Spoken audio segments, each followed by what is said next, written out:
आप सभी का विज्ञान क्लासेज में एक बार फिर से स्वागत है। जैसा कि आपको पता है कि हमने कक्षा 8 की साइंस को सिलेबस को कंप्लीट करना चाह रहे हैं। इसी कड़ी में आज हमारा चौथा वीडियो है। हमारा अध्याय नंबर 4 पढ़ रहे हैं, ठीक है। तो हम पढ़ रहे हैं कक्षा 8 की विज्ञान विषय का चैप्टर नंबर 4।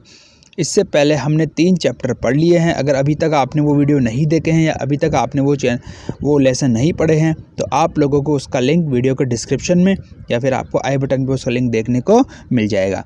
और अगर आप लोग चैप्टर नंबर 4 पढ़ना चाहते हैं तो मेरे साथ बने रहिए। चलिए शुरू करते हैं। आज हमारा चैप्टर नंबर 4 है जिसका नाम है पदार्थ, धातु और अधातु। देखो, पदार्थ से मतलब क्या होता है। पदार्थ का मतलब वह वस्तु जो अपना स्थान घेरती है या किसी न रूप में पाई जाती है। संसार की समस्त वस्तुएं पदार्थ कहलाती है, जो जिनका एक आयतन होता है या जिनका कोई भौतिक गुण होता है या जिनका कोई रासायनिक गुण होता है, ठीक है। अब इस कड़ी में आया अपने पास में धातु और अधातु। जैसे मैं बात करूं पदार्थ की तो आपको पता है जैसे लोहा, एल्यूमिनियम, तांबा, पीतल, अपने कुर्सी, मेज, चम्मच, पेंसिल, पेन, मोबाइल, वो सारे पदार्थ के अंतर्गत आते हैं।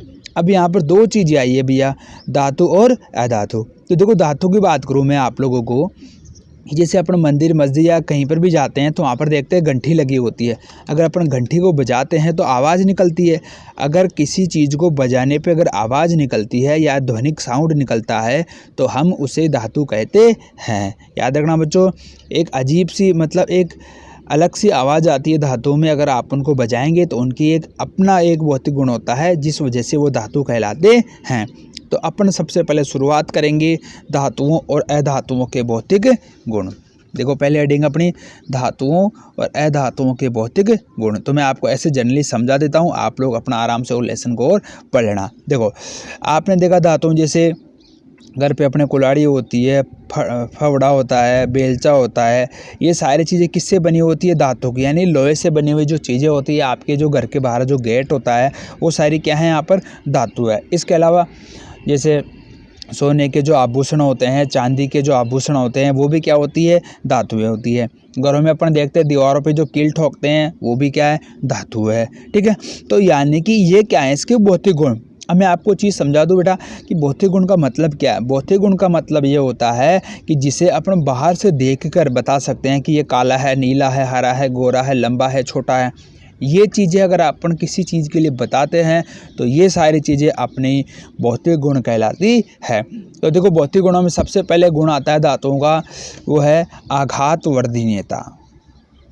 आघात वर्धनीयता। तो आघात वर्धनीयता आप लोग समझो मेरे से। देखो, आघात वर्धनीयता का मतलब, आघात का मतलब होता है चोट।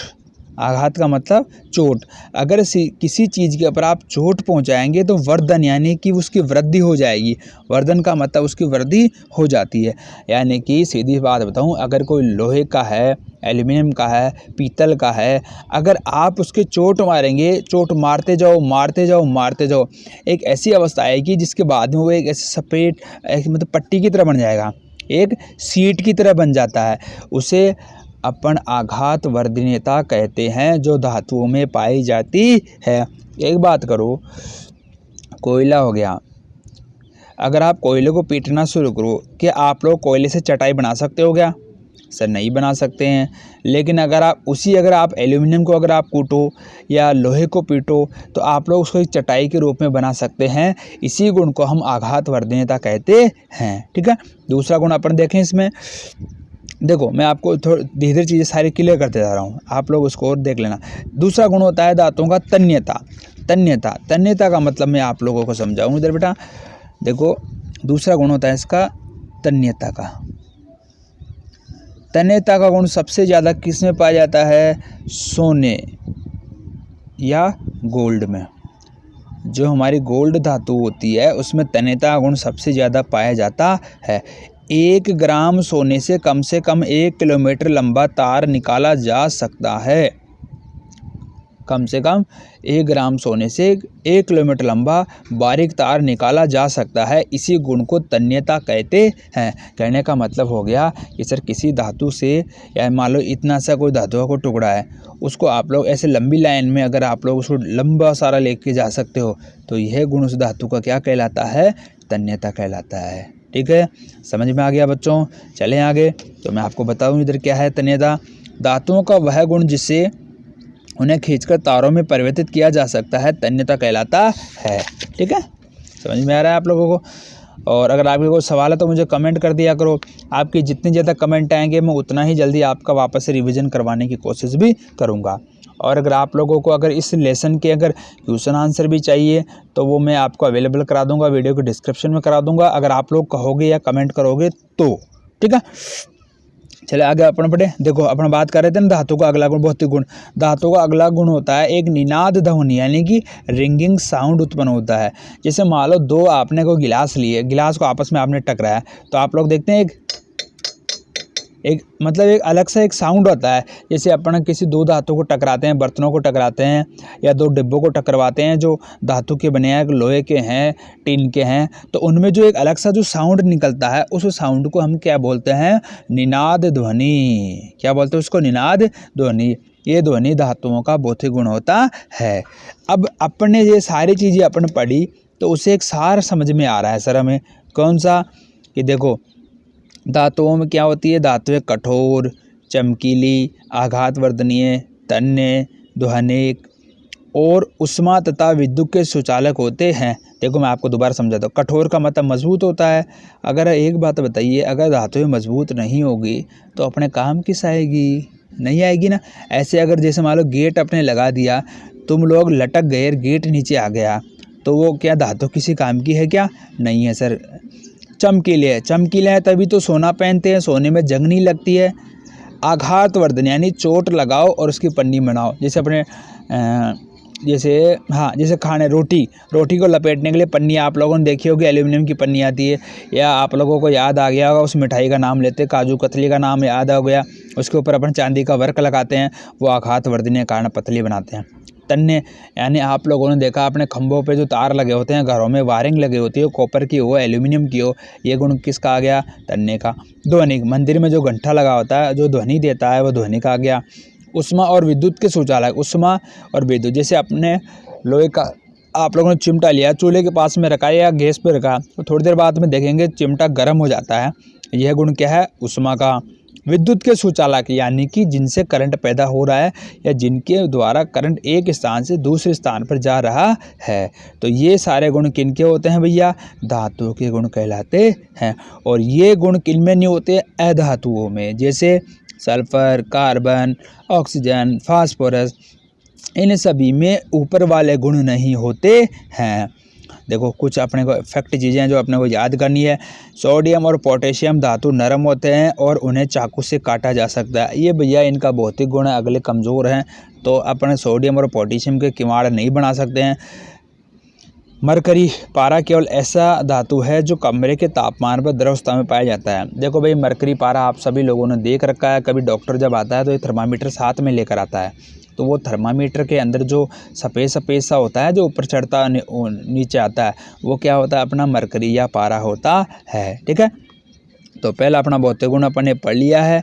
दूसरा अपना धातुओं और अधातुओं के रासायनिक गुण। अगर वीडियो पसंद आ रहा है तो लाइक ज़रूर कर देना और अपने ज़्यादा से ज़्यादा अपने दोस्तों को इसको शेयर करो, ताकि जितने ज़्यादा मेरे पास अपने स्टूडेंट होंगे उतना ही आप लोगों के लिए इसका रिवीजन करवाऊंगा मैं। आगे इसका आपके कम्पिटिटिव एग्ज़ाम के हिसाब से बताऊँगा या आपके बोर्ड एग्जाम्स में क्या क्या क्वेश्चन आ सकते हैं, वो सारी बातें करेंगे, लेकिन जब आप स्टूडेंट पढ़ने वाले होंगे तब। धातु और अधातु के रासायनिक गुण। तो पहला देखो अपन देखते हैं, पहला अपन ने भौतिक गुण देख लिया था, दूसरा क्या है, रासायनिक गुण। रासायनिक गुणों में सबसे पहले देख रहे हैं अपन ऑक्सीजन से अभिक्रिया, यानी कि अपने को करना क्या है भैया, यहाँ पर हमें क्या करना है, धातुओं की ऑक्सीजन से अभिक्रिया करवा के देखनी है। तो जैसे मैं आपको बताऊँ, जैसे मान लो ये कोई लोहा है, आयरन Fe, ये इसका प्रतीक है किसका, लोहे का। इसकी अभिक्रिया मैंने किससे करवाई, ऑक्सीजन से। ऑक्सीजन का सिंबल है O2 प्लस पानी, पानी का सूत्र होता है जल, H2O। मैं चाहूँ तो लिखूँ क्या यहाँ पे, आयरन ऑक्सीजन और जल। अरे अभी तुम लोग सब समझ जाओगे इस रिएक्शन को लिखते ही। अगर ये तीनों चीज़ें एक साथ आ जाती है, यानी कि सपोज करो अपने पास में कोई लोहे का कोई चद्दर है, कोई सरिया है, कोई किवाड़ है, अगर आप लोगों ने उसमें पानी लगाया और हवा दी तो क्या होगा, जल्दी इसका गलना शुरू हो जाता है, जिसे अपन क्या बोलते हैं, सर जंग लग गई। घर वाले बोलते हैं ना कि अभी अपने तो भाई किवाड़ों के जंग लग गई, पिछले साल ये बनवाए थे, इसके कलर वगैरह करवाओ, रेड ऑक्साइड करवाओ, नहीं तो किवाड़ ख़राब हो जाएंगे या सरिया ख़राब हो जाएगा। तो देखो ये जंग है, और ये जंग कब होती है, ये जंग लड़ाई वाली जंग नहीं है, ये जंग है लोहे का अपघटन। तो इसका सूत्र मैं लिख दूँ आपको, Fe2O3.H2O। याद रखना बच्चों, जब आपने लोहे को ऑक्सीजन के साथ में और पानी दे दिया, जब तक तीनों चीज़ें एक नहीं होगी तब तक इसका काम नहीं होगा। अगर आप लोग चाहते हो कि सर ये कैसे बना, या आप लोगों को रिएक्शन अभिक्रिया बैलेंस करना सीखना है, तो आप मुझे कमेंट करके बता देना। मैं आप लोगों के लिए एक अलग से वीडियो बढ़ाऊंगा जिसमें आपको समझाऊंगा कि किस प्रकार से रिएक्शन बैलेंस की जाती है। दूसरा अपनी एक रिएक्शन और दे रखी है, मैग्नीशियम की अभिक्रिया ऑक्सीजन से कराएंगे। तो भैया सीधी सी बात है, ये ज़्यादा नहीं कर रहा हल्ला, MgO बन जाएगा, MgO बन जाता है। ठीक है, तो इस प्रकार से हम लोगों ने देखा कि किस प्रकार धातुएं ऑक्सीजन से क्रिया करती है। ठीक है, चलते हैं आगे अपन। ये देखो ये सारे तामझाम हैं जो अपने काम की नहीं है, आप लोग चाहो तो पढ़ लेना, क्योंकि ये प्रैक्टिकल करने के लिए दे रखा है। हमारी क्लासों में या हमारे स्कूलों में ऐसी व्यवस्था नहीं है। अगर आप लोगों की स्कूल में व्यवस्था है तो आप बहुत खुश नसीब हैं। हमारे यहाँ पर ऐसी कोई व्यवस्था नहीं है कि कक्षा 8 वालों को कुछ करने दिया जाए, ऐसे कोई प्रैक्टिकल। ठीक है, मैं तो झूठ नहीं बोल रहा, जो बात है वो आपको सत्य बता रहा हूँ। चलिए भाई, अगला अपन देखते हैं भैया, क्या कॉपर में भी जंग लगता है। मैंने कॉपर के बर्तनों की सतह पर हरा पदार्थ जमे हुए देखा। बिल्कुल भैया, देखो जंग तो नहीं बोल सकते अपन उसको ऐसे बोल सकते हैं, कॉपर का अपघटन बोल सकते हैं।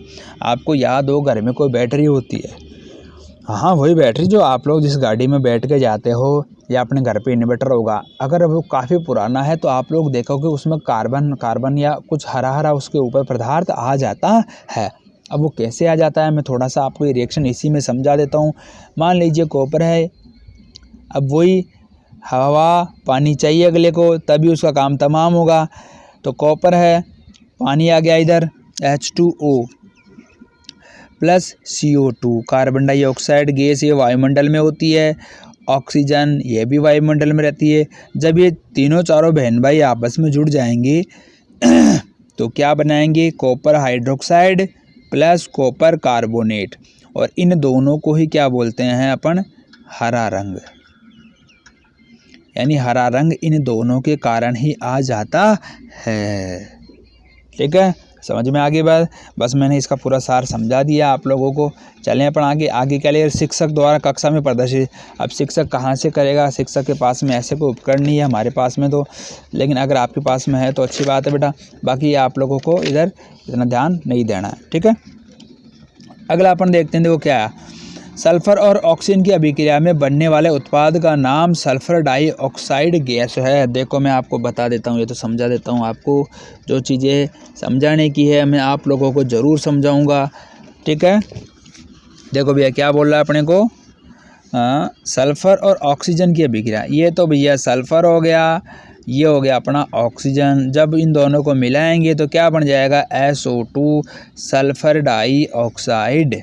ठीक है, अब क्या बोल रहा है, जब सल्फर डाइऑक्साइड को जल में विलय करते हैं, यानी कि जब सल्फर डाइऑक्साइड को आप लोग पानी में घोलते हैं H2O में, तो सल्फ्यूरिक अम्ल प्राप्त होता है। तो सीधी बात आप लोग खुद देख रहे हो, देखो 2 हाइड्रोजन है, तो H2S कितने इनमें, 1, O कितने हो गए, 2 और 1 3। ये लो भैया सल्फ्यूरिक अम्ल का सूत्र H2SO3।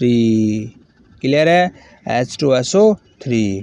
थोड़ा वीडियो आप लोगों को दिक्कत आ सकती है, बीच बीच में ऐसे झपके ले रहा है, लेकिन अब क्या करें, अपने पास में जैसी व्यवस्था है उसी में आप लोगों को पढ़ाने की कोशिश कर रहा हूँ। ठीक है, अगली अपना देखो, पहले ऑक्सीजन के साथ अभिक्रिया अपन ने कर ली है, अब हम कर रहे हैं पानी के साथ में अभिक्रिया।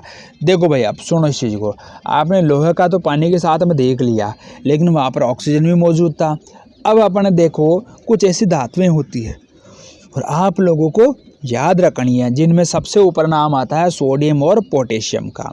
ये भैया आप लोगों ने अभी देखा था या आपने सुना होगा, देखा तो कहाँ से, आप लोगों ने सुना ही है। आप लोगों ने सुना था कि सर ये तो चाकू से भी काट सकते हैं, ये तो नरम होती है। बिल्कुल भैया, नरम होती है तभी तो ये पचपचाहट मचाती है ज़्यादा। यानी कि जो सोडियम धातु होती है बहुत अभिक्रियाशील होती है। देखो लिख भी रखा अगले ने, सोडियम धातु अभिक्रियाशील होती है, या ऑक्सीजन और जल के साथ तीव्र अभिक्रिया करती है। यानी कि इन्होंने हवा और पानी देखा नहीं और विस्फोट करना शुरू कर दिया। यही कारण है कि सोडियम को अपन केरोसिन के तेल में रखते हैं। क्यों? केरोसिन में ना तो हवा होती है ना ही उसमें पानी होता है, अंदर डुबो के रखते हैं। अगर आप बाहर रख दोगे तो थोड़ी देर में उसका काम कल्याण हो जाएगा। याद रखना कि सर ऐसी कौन सी धातु है। जैसे आप लोगों ने पुराने ज़माने में देखा होगा कि पहले जादूगर आते थे, वो क्या करते, अपने डिब्बे में से कुछ एक टुकड़ा निकालते और पानी में डालते, पानी में आग लगा देते थे। तो पानी में आग नहीं लग रही थी, वो सोडियम था जो पानी और हवा के संपर्क में आते ही जल उठता था। ठीक है, चलते हैं आगे भैया। तो देखो आप लोगों ने सोडियम देख लिया। ठीक है, उसी प्रकार एक अधातु होता है फास्फोरस भैया, ये भी अधातु है। वो सोडियम तो धातु है और फास्फोरस क्या है, अधातु। अब ये मत पूछना सर धातु अधातु क्या है, उसका अपन ने पहले अभी भी इसी वीडियो में देख लिया है। इनके भौतिक और रासायनिक गुण देख रहे हैं। तो फास्फोरस भी एक सक्रिय अधातु है। अब आप इसको भी अगर वायु में आप खुला रख देंगे तो भैया ये भी आग तुरंत पकड़ लेता है। तो दो अपने रासायनिक गुणधर्म पढ़ लिए हैं। तीसरा अपन पढ़ेंगे अम्लों के साथ में अभिक्रिया। तो देखो अम्लों के साथ अभिक्रिया को करने से पहले मैं आपको बताऊं अम्ल क्या होते हैं। अम्ल वो होते हैं जिनमें हाइड्रोजन आयनों की सांद्रता ज़्यादा होती है। या अपन बोल दो जैसे नींबू हो गया, इमली हो गया, संतरा हो गया, मौसमी हो गया, या जो खट्टे फल होते हैं जैसे आंवला हो गया, ये सारे किस में आते हैं, अम्लों में आते हैं। ठीक है, अब इनकी अभिक्रिया किससे करवा रहा हूँ मैं, धातु और अधातु से करवा के देख रहा हूँ कि भैया क्या होता है। तो देखते हैं अपन। सामान्यतः आपने पाया कि अधातु सामान्यतः अम्लों से अभिक्रिया नहीं करते हैं, बिल्कुल नहीं कर रहे हैं साहब। कोयले के ऊपर आप लोग नींबू का रस डाल दो, कुछ नहीं होने वाला। लेकिन अगर उसी कोयले के ऊपर अगर आप जैसे आपने बर्तन वगैरह है, डेगची वगैरह है, कोई टब वगैरह है अपने स्टील का, लोहे का, अगर उससे आप नींबू से रगड़ दोगे तो चमक जाएगा अपना। ठीक है, परंतु धातु अम्लों से क्रिया करते हैं, हाइड्रोजन गैस उत्पन्न करते हैं जो पॉप ध्वनि के रूप में चलती है।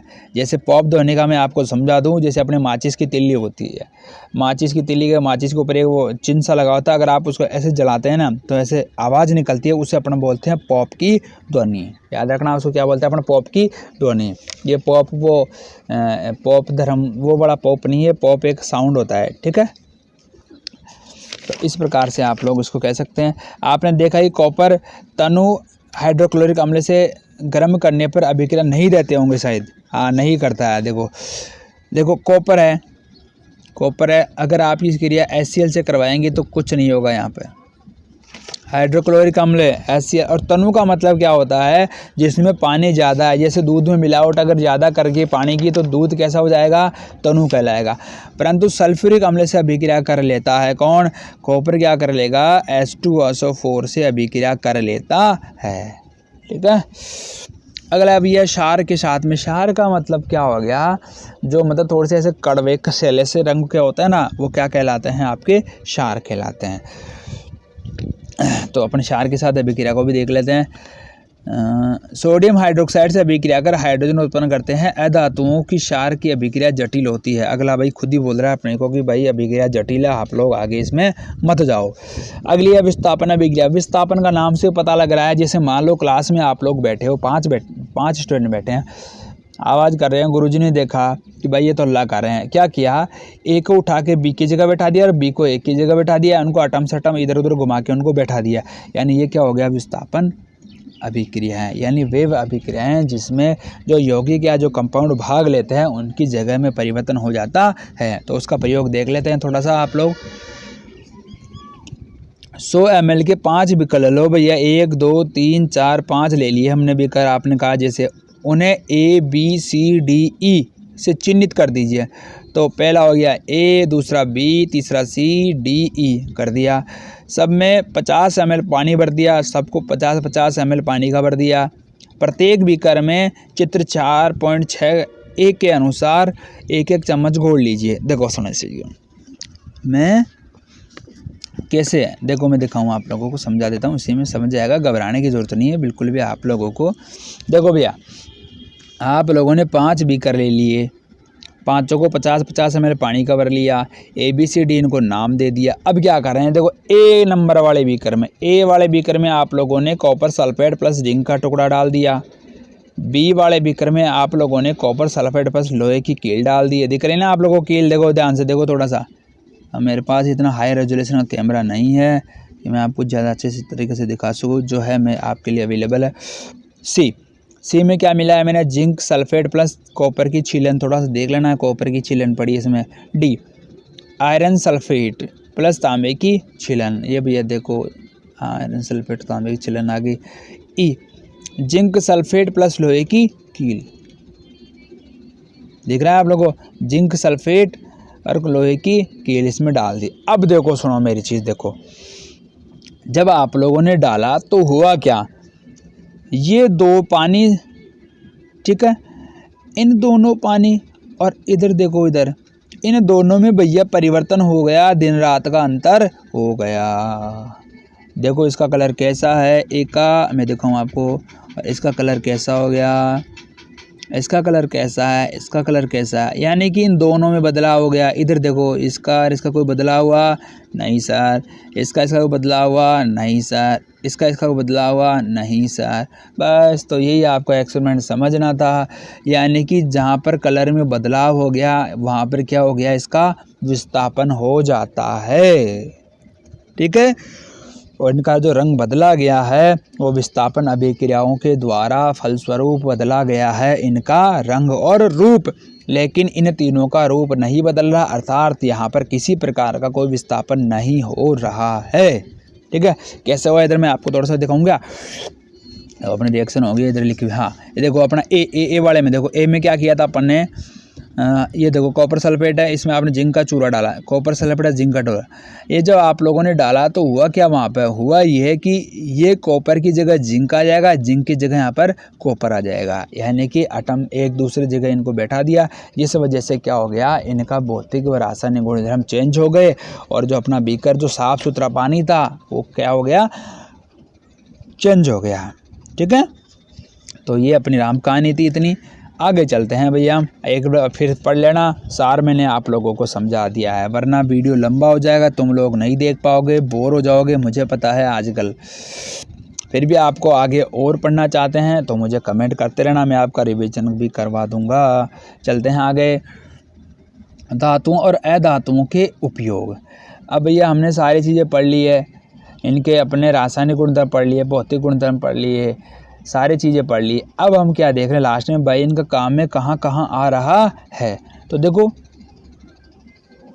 धातुओं का उपयोग मशीन बनाने में, मोटर गाड़ियों में, प्लेन बनाने में, ट्रेन बनाने में, सैटेलाइट बनाने में, उद्योगों के अंदर बड़ी बड़ी मशीनें बनाने में, खाना बनाने के बर्तनों में, बॉयलर में, अरे बॉयलर छोड़ो और भी बहुत सारे उदाहरण हैं अपने पास में। इनका निर्माण अपने धातुओं में किया जाता है। अब अधातु देखो, अधातु जो हमारे जीवन के लिए आवश्यक है, अरे ऑक्सीजन अधातु है, ये श्वसन के समय अपने शरीर के अंदर लेते हैं, तो उसके बगैर तो अपन जी नहीं सकते। आज सारी बातें कर रहे हैं उसी की वजह से तो कर रहे हैं। अधातु जिनका उपयोग उर्वरकों में पौधों की वृद्धि, जैसे NPK हो गया, तो इनमें क्या है, इन अधातुओं का इस्तेमाल करते हैं हम खेतों में, उर्वरक में, यानी कि जो अपना खाद वगैरह देते हैं ना उसमें। अधातु जिनका उपयोग पानी शुद्धिकरण यानी पानी को साफ करने में इसका इस्तेमाल होता है। अधातु जिसका बैंगनी रंग का विलेन एंटीबायोटिक के रूप में घावों में लगाया जाता है। जैसे कभी आप लोग देखते थे ना, जब कहीं गिर गई, अगर चोट लग गई तो अपन क्या करते हैं, और जो डॉक्टर शुरुआत में एक वो दवाई से लगाता है, तो वो सरकारी हॉस्पिटलों में लगाते हैं, आजकल तो नहीं लगाते होंगे, हमारे टाइम पहले यही लगाते थे। तो वो जो है वो घाव को कम करने के लिए, यानी घाव आपका जल्दी भर जाएगा। पटाखों में प्रयुक्त होने वाले अधातु, पटाखों में आप लोग देखते हो रंग बिरंगी अलग अलग रंग की आपको फुलझड़ियाँ देखने को मिलती है, अलग अलग प्रकार के आपको रंग देखने को मिलते हैं, ठीक है। तो ये सारा तो ये सारा आप लोगों को धातु अधातुओं के द्वारा प्राप्त होता है। इसी के साथ में हमारा चैप्टर होता है भैया समाप्त। अगर आप लोगों को इसके क्वेश्चन आंसर करवाने हैं या तो आप लोग मेरे को कमेंट करके बता देना कि सर हमें PDF अवेलेबल करा दिए, तो आपको लिंक में इसकी PDF भी अवेलेबल करवा दूंगा। और अगर आप लोग क्वेश्चन आंसर करवाना चाहते हैं तो मैं अलग से उसका वीडियो भी बना दूंगा, ठीक है। कम से कम 20 लाइक होने चाहिए, तभी मैं नेक्स्ट वीडियो आप लोगों के लिए बनाऊंगा, क्योंकि मुझे पता लग जाएगा कम से कम 20 स्टूडेंट तो है हमारे पढ़ने वाले, ठीक है। अगला देखो, अपन अगला वीडियो पढ़ेंगे अपन चैप्टर नंबर 5 कोयला और पेट्रोलियम, जो पढ़ेंगे अपन नेक्स्ट, ठीक है। अब दोस्तों, अगर आप लोगों को वीडियो पसंद आ रहा है तो मैं फिर से वही बात बोलूँगा जो पहले बोलता आ रहा हूँ। मैं क्यों बोलता हूँ आपको बार बार ये बात, इसीलिए बोलता हूँ कि जो हम मेहनत कर रहे हैं उसका फ़ायदा ज़्यादा से ज़्यादा हमारे स्टूडेंट्स को, आपके साथियों को पता लग सके, ठीक है। आज के लिए इतना ही, मिलते हैं अगले वीडियो में। जय हिंद, जय भारत।